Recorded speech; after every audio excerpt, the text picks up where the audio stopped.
Saviez-vous que la biomasse est la première source de chaleur renouvelable en France, mais que la biomasse agricole ne représente que 2,5% des combustibles utilisés? Le projet Sukelog a ainsi été créé avec l'objectif d'encourager la participation des agro-industries dans le secteur de la bioénergie. Pourquoi?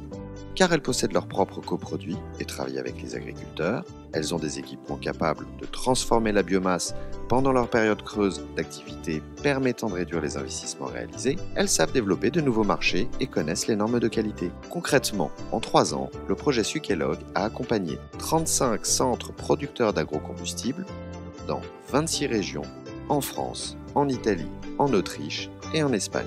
Par exemple, en France, les partenaires ont réalisé une étude de faisabilité et un modèle économique pour la coopérative Luséal. Ces études ont permis de proposer un coût de production du produit et un modèle de vente sur mesure.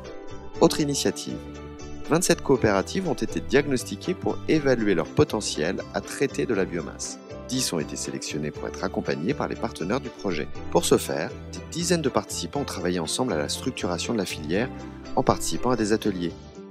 2 ingrédients sont indispensables à la réussite d'un tel projet. Qualité en réponse de la demande du client, évaluation précise sur les investissements réalisés.